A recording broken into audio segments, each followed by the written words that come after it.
¿Alguna vez sentiste que el mundo se está cayendo a pedazos y que, por más que reces, Dios guarda silencio? Como si tu alma gritara en la noche, pero no hubiera respuesta. Como si todo lo que antes te daba consuelo, ahora se volviera ruido lejano, palabras vacías. Eso sintió Elena aquella mañana en que el cielo de Madrid amaneció cubierto por una neblina densa, más propia del invierno que de junio. Se levantó como de costumbre, preparó el café, encendió la radio, y algo en su interior, algo que no sabía nombrar, comenzó a retumbar con una angustia antigua. Elena tenía 42 años. Había crecido en una familia católica de misa dominical y rosario al caer la tarde.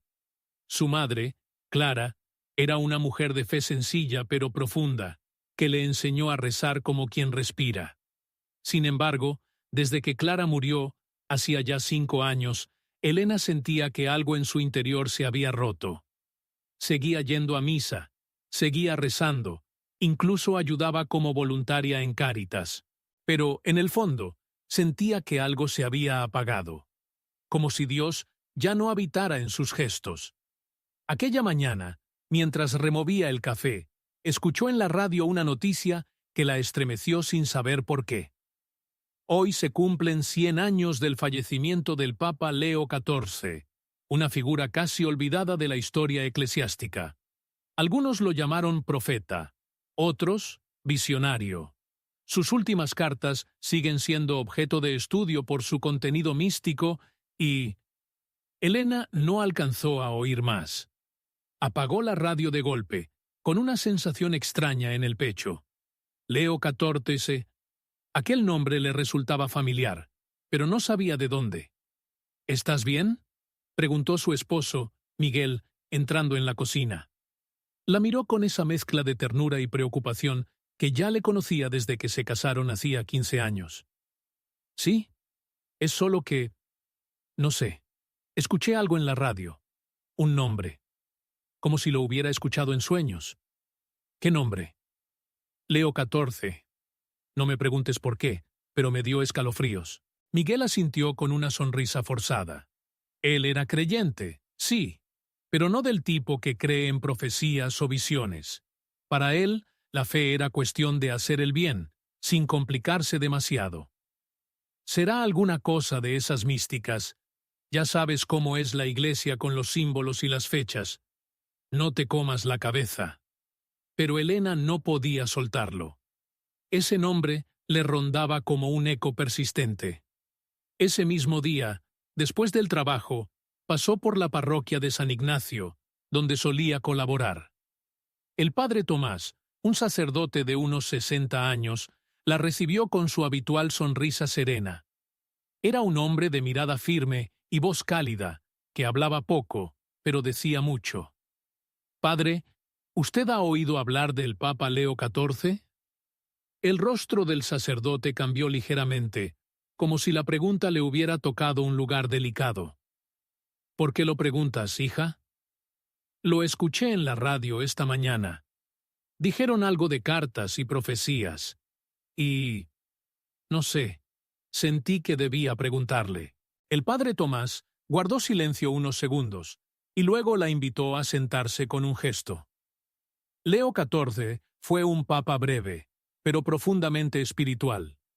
Gobernó la Iglesia durante apenas 3 años, en una época muy convulsa. Pero lo que pocos saben es que escribió una serie de cartas privadas antes de morir. Algunas fueron selladas por el Vaticano. Otras simplemente se perdieron. ¿Por qué se sellaron? Porque hablaban de una gran tribulación que vendría sobre la Iglesia y el mundo. No con fechas, ni con amenazas apocalípticas, sino con advertencias, muy concretas, sobre el enfriamiento de la fe, sobre cómo la comunión sería tomada sin arrepentimiento, sobre cómo la oración perdería su alma. ¿Y usted cree en eso?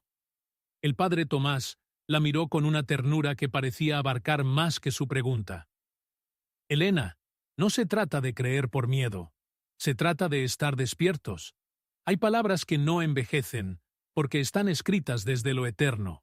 Leo 14 dijo una vez: el mayor enemigo de la fe no será el odio, sino la costumbre sin alma.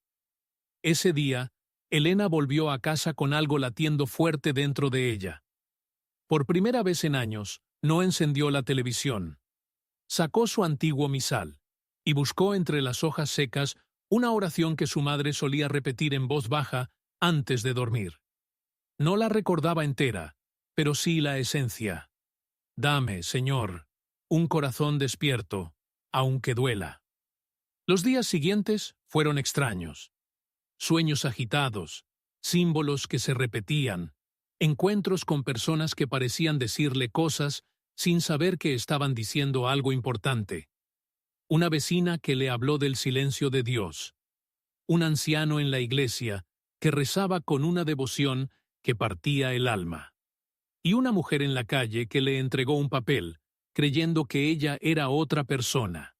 El papel era antiguo, amarillento. Contenía 3 frases escritas con caligrafía firme. Cuando el mundo no te escuche, grita en lo secreto. Cuando el alma tiemble, arrodíllate. Cuando todo parezca perdido, reza como si solo tú pudieras sostener el cielo. No tenía firma, solo un símbolo, una cruz dentro de un círculo. Elena lo llevó al padre Tomás. ¿Esto es suyo? Él lo miró, y sus ojos se llenaron de una emoción silenciosa.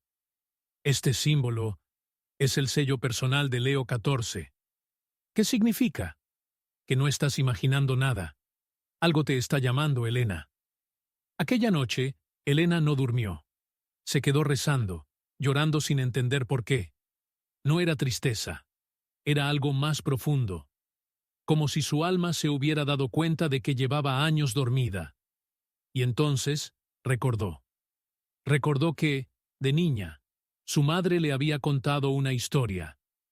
La de un papa que había visto una oscuridad venir sobre la tierra, pero que también había recibido del cielo una oración especial.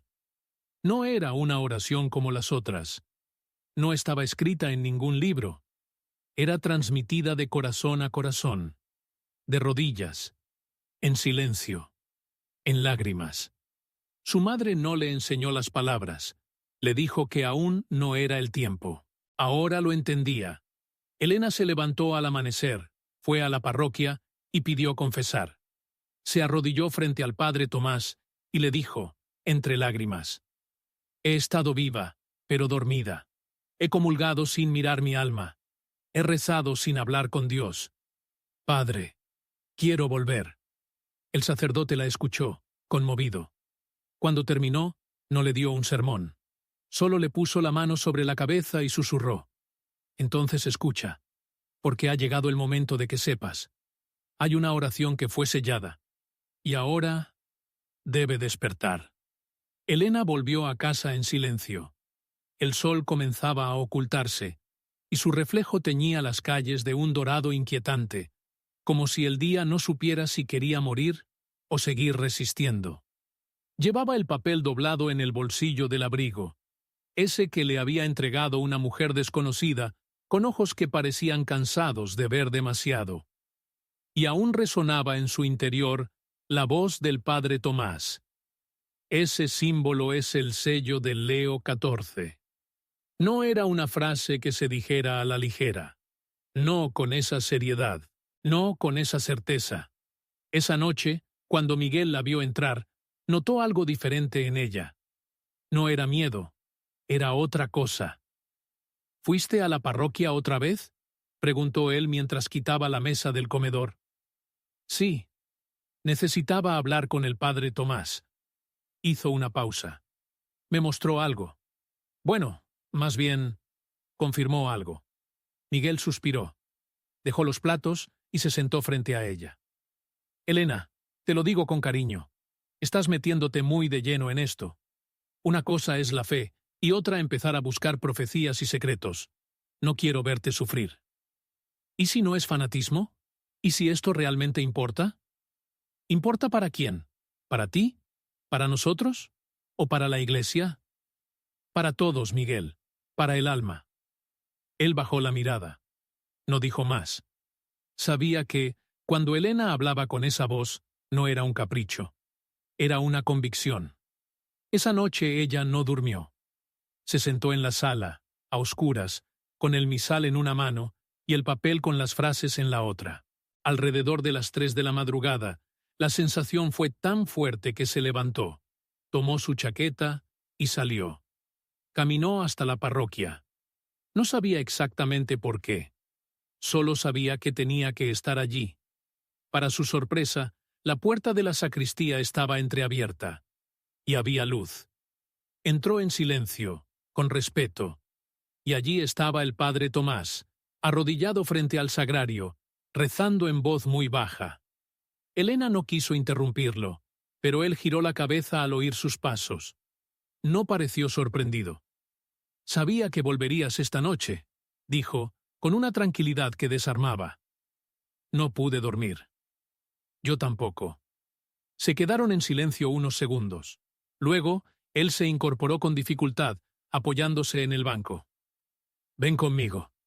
La condujo por un pasillo lateral que llevaba a una pequeña biblioteca, poco visitada por los feligreses. Abrió una puerta con una llave antigua y encendió una lámpara. Dentro había estanterías repletas de libros, pero no eran los típicos textos de catequesis. Había volúmenes encuadernados en cuero, otros con títulos escritos a mano, y algunos sin título alguno. Hace muchos años, cuando aún era joven y estudiaba en Roma, tuve acceso a unos documentos que no estaban abiertos al público. Eran parte de lo que llaman archivos discretos. No secretos, pero sí muy protegidos.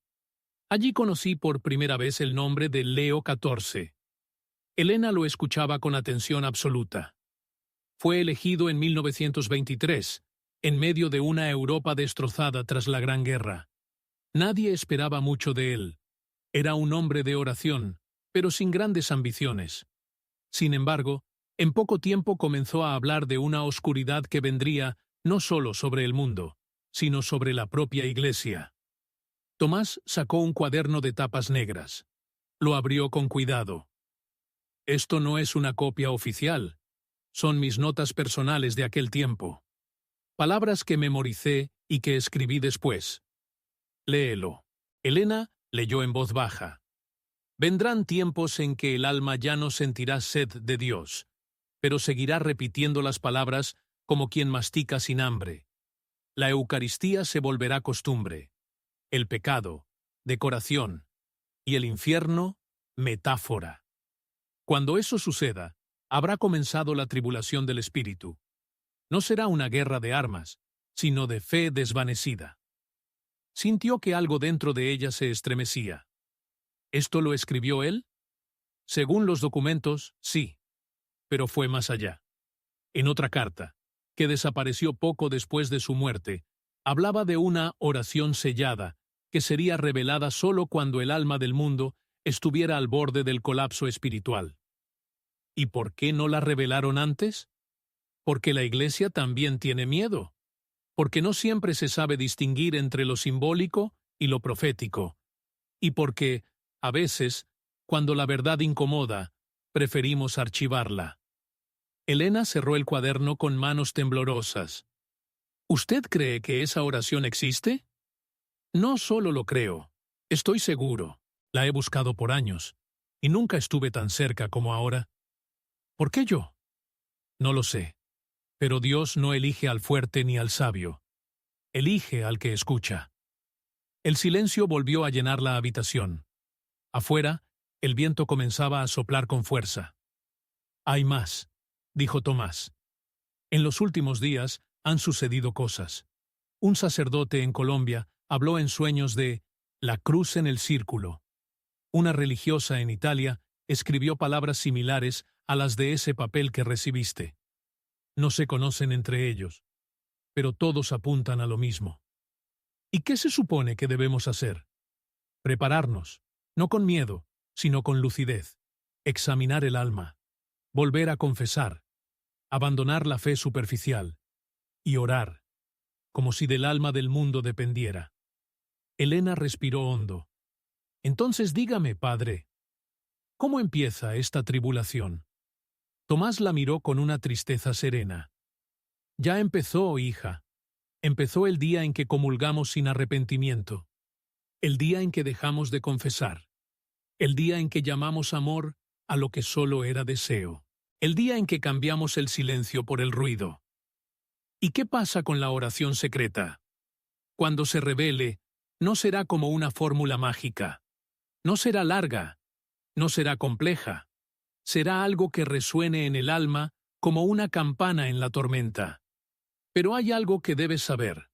Solo quien tenga el corazón limpio podrá pronunciarla con poder. ¿Qué significa limpio? Confesado, arrepentido, sincero. Elena se quedó callada. Sabía lo que eso significaba. No bastaba con sentir bonito. No bastaba con creer a su manera. Había que volver a la raíz. El padre Tomás se acercó al estante y tomó un sobre de papel envejecido. Esto me lo entregaron hace más de 20 años. Lo guardé porque no entendía qué era. Ahora creo que tú debes leerlo. Elena abrió el sobre. Dentro había una hoja doblada, escrita a mano. Al desplegarla, encontró 3 líneas en latín, una firma borrosa y, al pie, el símbolo de la cruz dentro del círculo. Su cuerpo se estremeció. No entendía las palabras, pero su alma sí. Era como si algo eterno hubiera tocado la puerta, y ella, por fin, estuviera lista para abrir. Elena pasó toda la noche con la hoja en sus manos.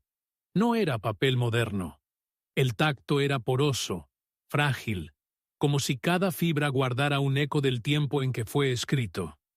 A pesar de que el latín no era parte de su vida diaria, reconocía algunas palabras: miserere, lumen, veritas, y algo dentro de ella comprendía lo que sus ojos apenas alcanzaban a leer. No eran frases teológicas, no era una oración compuesta para recitar en misa, era súplica pura, clamor de un alma desnuda ante Dios. Al amanecer, Miguel encontró a Elena sentada en el sofá, envuelta en una manta, con los ojos aún abiertos. ¿No dormiste? No. Y no lo necesitaba. Miguel la miró, esta vez sin escepticismo. Algo había cambiado en su esposa. Ya no era una mujer inquieta buscando respuestas. Había en su rostro una determinación serena, como si supiera exactamente qué debía hacer, aunque aún no entendiera el porqué. ¿Eso es parte de lo que te dio el padre Tomás? Elena asintió. Creo que es la primera parte de la oración. No toda, pero una señal. ¿Y qué vas a hacer ahora? Ella respiró profundo. Voy a limpiarme por dentro. No puedo repetir estas palabras si mi alma está sucia. No puedo quedarme en la superficie. ¿Te vas a confesar? No. Me voy a convertir. La confesión será parte de eso, pero no el final. Ya no quiero solo cumplir. Quiero creer de verdad. Vivir de verdad. Miguel no supo qué decir.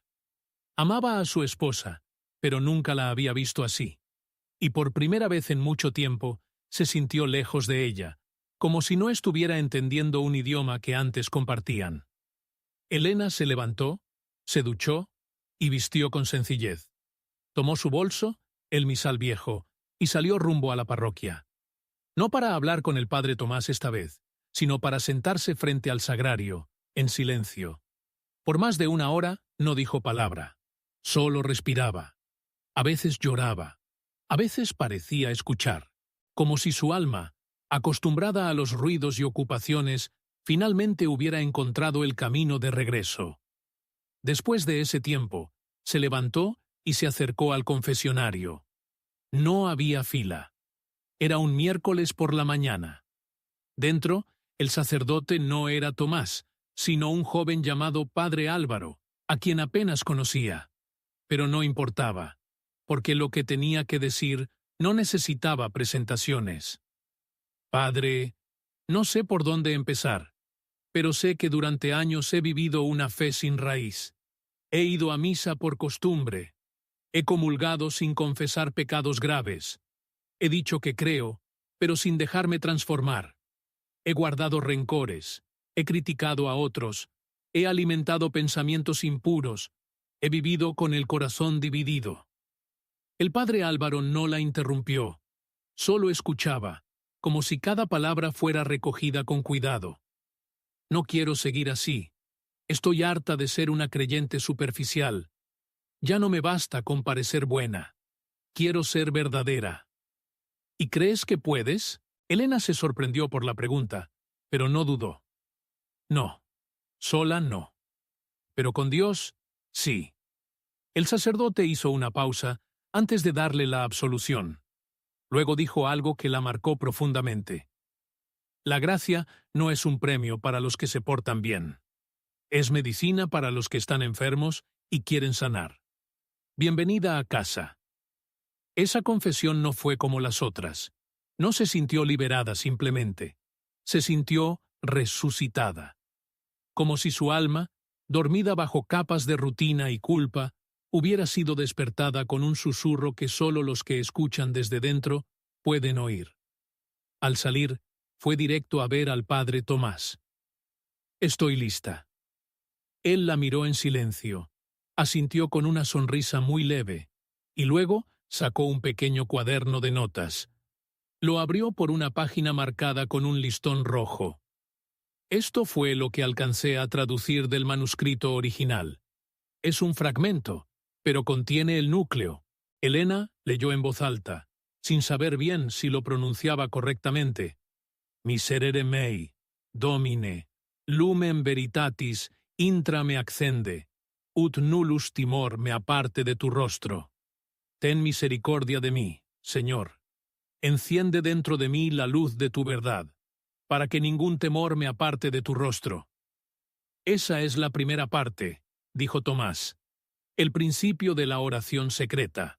No es un conjuro. No es una fórmula que funcione por repetición. Es una declaración viva. Y solo funciona si es real, si nace del alma. Elena lo entendía, no porque alguien se lo explicara, sino porque lo sentía. Cada palabra se le adhería al corazón como agua en tierra seca. ¿Y las demás partes? Aún no han sido reveladas, pero creo que aparecerán, poco a poco, cuando estemos listos. Ese día, Elena volvió a casa y empezó a ordenar todo, no solo físicamente. Limpiaba cajones, sí, pero también eliminaba conversaciones del teléfono que alimentaban rencores. Borraba correos llenos de juicio. Cerraba redes sociales que la distraían más que edificaban. Se despidió de un mundo que la había mantenido aturdida y volvió a lo esencial. Miguel la observaba con mezcla de desconcierto y respeto. ¿Esto es para siempre?, preguntó él una noche. No lo sé, pero no quiero volver a lo de antes. Mi alma no lo aguantaría. ¿Y yo? ¿Estoy en este nuevo camino contigo? Elena lo miró con dulzura. Eso solo tú puedes decidir. Pero yo voy a caminar, aunque sea sola. Él bajó la mirada. Sabía que no era una amenaza, ni una queja. Era la verdad. Días después, mientras Elena preparaba un té, recibió una llamada del padre Tomás. Su voz sonaba diferente. Había urgencia, pero también esperanza.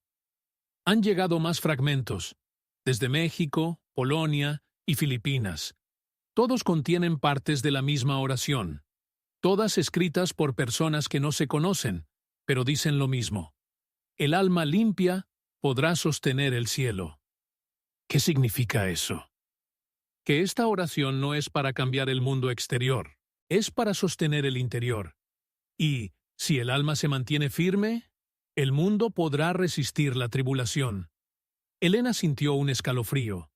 Todo empezaba a encajar. No era solo una oración escondida, era una llave. Pero la puerta no se abría desde fuera. Esa noche, antes de dormir, repitió las 3 palabras que el Papa Francisco había enseñado en una de sus homilías. Gracias, perdón, confío. Y luego, en voz baja, añadió, Miserere mei, Domine, ilumíname por dentro. No dejes que el miedo me aparte de ti. Por primera vez en mucho tiempo, durmió en paz. No porque el mundo estuviera mejor, sino porque ella, por dentro, había comenzado a despertar. Elena abrió los ojos antes de que sonara el despertador. Eran las 5:30 de la mañana. Afuera, el cielo seguía oscuro, pero en su interior había una luz diferente. No una certeza total, pero sí una dirección clara. Algo se estaba gestando, como si su alma hubiese pasado años en el fondo de un pozo y ahora por fin subiera, peldaño a peldaño, hacia la superficie. Tomó el cuaderno donde había empezado a escribir pequeñas frases, pensamientos, fragmentos de oraciones. En la primera página, con letra firme, había escrito: «La fe no se mide por lo que sentimos, sino por a quién seguimos cuando no sentimos nada». Esa frase se la había dicho el padre Tomás hacía unos días, y se había quedado con ella como una herida abierta, pero también como un recordatorio. En esos días, la vida no se había detenido. Miguel seguía yendo al trabajo, los niños del vecindario seguían jugando en la calle, los supermercados seguían llenos. Pero algo invisible estaba cambiando. Elena lo notaba. No era paranoia ni exageración. Era otra cosa. La gente empezaba a hablar con miedo de cosas que antes solo mencionaban de paso. Guerras, enfermedades, colapsos, oscuridad. Pero nadie sabía ponerle nombre. Ella, en cambio, sí lo intuía. La tribulación no estaba llegando. Ya estaba aquí. Y lo más grave era que la mayoría no la veía, porque no venía con gritos ni bombas, sino con indiferencia. Una tarde, mientras ayudaba en la sacristía a preparar los manteles del altar, el padre Tomás entró con una expresión extraña. No era alegría ni angustia. Era algo que Elena nunca le había visto antes. Expectación. «Tengo que mostrarte algo», dijo, mientras sacaba su teléfono del bolsillo. Abrió una imagen. Era una carta escrita a mano. La firmaba una religiosa polaca de nombre Hermana Magdalena. Al pie, el mismo símbolo. La cruz dentro del círculo. ¿Otro fragmento? Sí. Pero no es solo eso. Ella no conocía el símbolo. Dijo que lo vio en un sueño, que alguien se lo grabó en la palma de la mano y que luego lo dibujó sin entender qué significaba. Solo después buscó información. Y llegó hasta nosotros. ¿Qué dice el fragmento? Tomás le tendió una hoja impresa con la traducción: «Non mea voluntas, sed tua.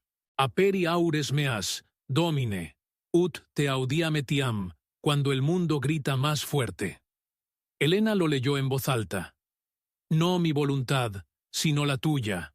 Abre mis oídos, Señor, para que te escuche incluso cuando el mundo grite más fuerte». Sintió un escalofrío recorrerle el cuerpo.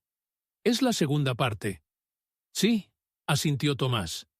«La oración se va completando, y cada frase es más que una petición. Es una exigencia del alma a sí misma. No basta con repetirla. Hay que vivirla. ¿Y si no estamos preparados? Entonces las palabras serán solo aire. Pero si hay sinceridad, si hay hambre de verdad, será espada y bálsamo al mismo tiempo». Elena guardó silencio. Pensó en cuánto tiempo había vivido haciendo su voluntad, creyendo que era buena solo por no hacer daño a nadie. Y sin embargo, cuántas veces había cerrado los oídos al susurro de Dios, simplemente porque el ruido del mundo era más cómodo. ¿Qué vamos a hacer con esto? Compartirlo.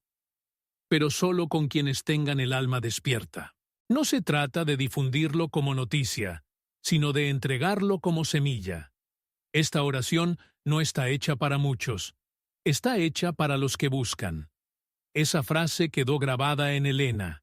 No está hecha para muchos, sino para los que buscan.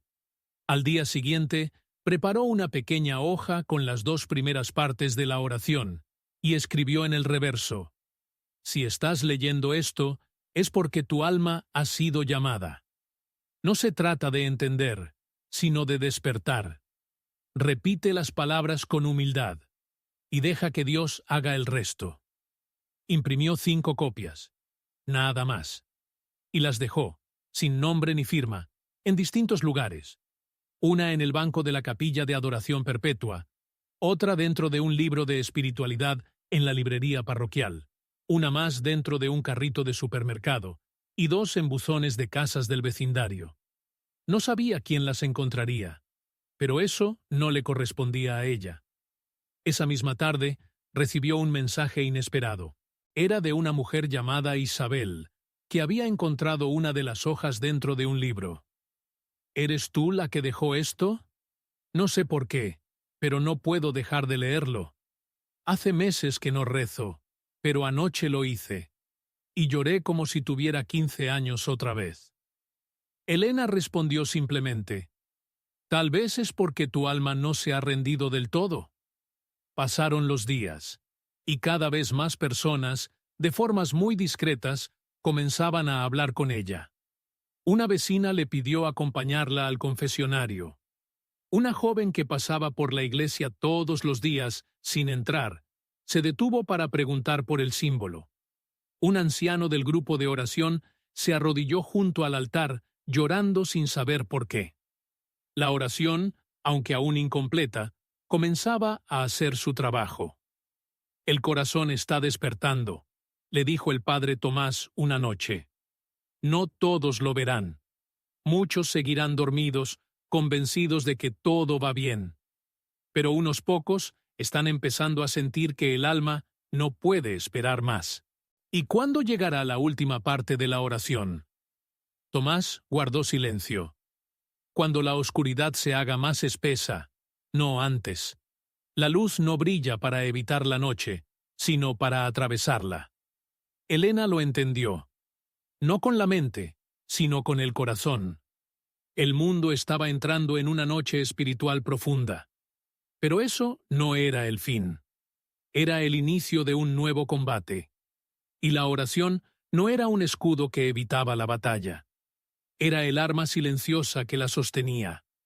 Esa noche, mientras Elena cerraba las ventanas de su casa, se detuvo frente al espejo.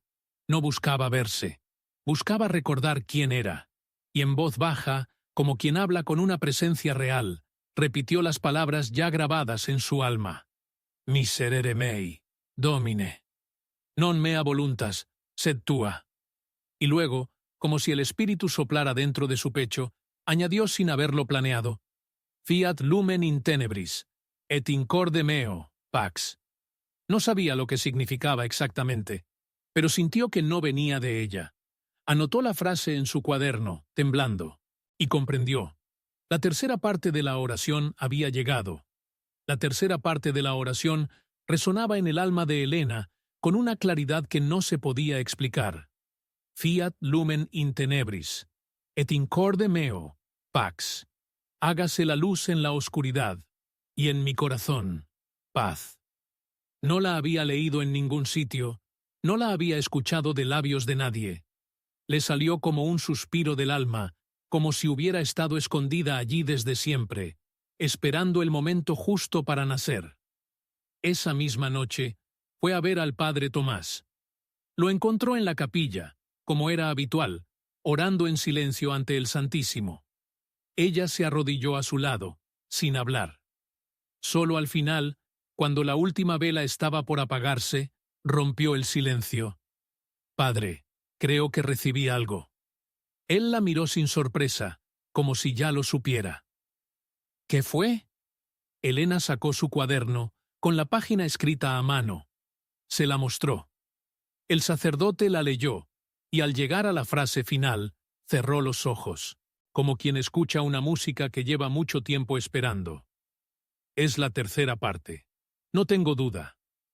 ¿Cómo lo sabe? Porque todo en mí lo reconoce. Se hizo un largo silencio, interrumpido solo por el crujido de las maderas viejas de la capilla. Luego Tomás habló, despacio. No todos lo van a entender. Muchos seguirán esperando señales exteriores, terremotos, señales en el cielo, persecuciones. Pero la verdadera tribulación es interior. Es cuando el alma ya no distingue el bien del mal, porque ha dejado de sentir. Cuando el corazón se vuelve piedra y la conciencia se adormece. ¿Y esta oración es para eso? Esta oración es como un faro en mitad del naufragio, pero no ilumina fuera, ilumina dentro. Y cuando dentro hay luz, todo cambia. Elena se sentía distinta, más firme, más viva. Ya no era solo una buscadora, ahora era una portadora de algo que no le pertenecía, pero que debía compartir. Los días siguientes se convirtieron en una especie de misión silenciosa. Junto con el padre Tomás, empezaron a reunir a un pequeño grupo de personas que también habían recibido alguna parte, algún fragmento, algún despertar. Isabel, la mujer que había encontrado la hoja en el libro, ahora venía todos los días a rezar. El anciano del grupo de oración que antes apenas hablaba, comenzó a compartir visiones que tenía desde su juventud y que había ocultado por miedo. Incluso Miguel, que al principio se había mantenido distante, empezó a sentarse en silencio en las bancas del fondo, sin decir nada, pero escuchando todo. Una tarde, mientras el grupo se reunía en la sacristía, alguien llamó a la puerta de la parroquia. Era un joven seminarista que venía de Roma. Traía consigo una copia de un antiguo documento que había sido filtrado por un sacerdote mayor, ya retirado. Decía lo siguiente: cuando la oscuridad no venga con ruido, sino con calma. Cuando el enemigo no llegue con armas, sino con palabras suaves. Cuando el alma se canse de buscar y se conforme con repetir, entonces será el tiempo de los pocos, y ellos orarán, no por milagros externos, sino por permanecer despiertos mientras los demás duermen. El padre Tomás lo leyó en voz alta, y el silencio que siguió fue más fuerte que cualquier grito. Esto confirma todo, dijo él. La tribulación no es algo que se avecina, es algo que nos está rodeando. ¿Y qué debemos hacer ahora?, preguntó Isabel con voz temblorosa. Orar, vivir despiertos, confesar, amar con verdad y estar listos para cuando llegue la última parte. Elena sintió un nudo en la garganta, porque sabía que la última parte no iba a llegar como las otras. No iba a venir en un susurro suave ni en una hoja escondida. Vendría con fuego, con prueba, con dolor, porque la oración no era un amuleto, era una cruz. Esa noche, ya en casa, Miguel le habló mientras ella lavaba los platos. Te he estado observando. ¿Y? No entiendo todo lo que estás haciendo, pero veo que te hace bien. Te has vuelto más, tú, más en paz. Elena sonrió. ¿Y tú, cómo estás? Confundido, pero no cerrado. A veces pienso que esto es demasiado para mí, pero luego te escucho rezar, y siento que algo en mí se mueve. Ella lo abrazó, no como quien convence, sino como quien acompaña. Dios no pide que lo entiendas, solo que no le cierres la puerta. Al día siguiente, el padre Tomás pidió reunir al pequeño grupo en la capilla mayor. Había recibido una carta urgente de un monje benedictino de Francia. Había tenido un sueño repetido durante 3 noches seguidas. En él, una mujer vestida de gris le entregaba una vela encendida mientras decía: «Cuando la vela sea lo único que ilumine, recordarás la oración. No olvides pronunciarla entera, o la luz se apagará». La carta no tenía más detalles, pero lo que inquietó a todos fue lo que sucedió justo después de leerla.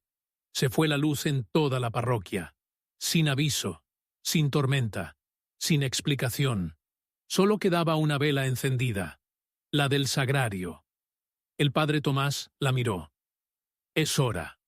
Elena se arrodilló, sacó su cuaderno y delante de todos, uniendo los fragmentos recogidos en las últimas semanas, escribió en una hoja nueva la oración completa. La leyó en voz alta, con voz firme, como quien no solo repite, sino entrega. Miserere mei, Domine, lumen veritatis intra me accende, ut nullus timor mea parte de tu rostro. Non mea voluntas, sed tua. Aperi aures meas, Domine, ut te audiam etiam cuando el mundo grita más fuerte. Fiat lumen in tenebris, et in corde meo, pax, et siccado, sustineme. Et si lloro, recoge mi alma. Et si me pierdo, recuérdame tu nombre. Amén.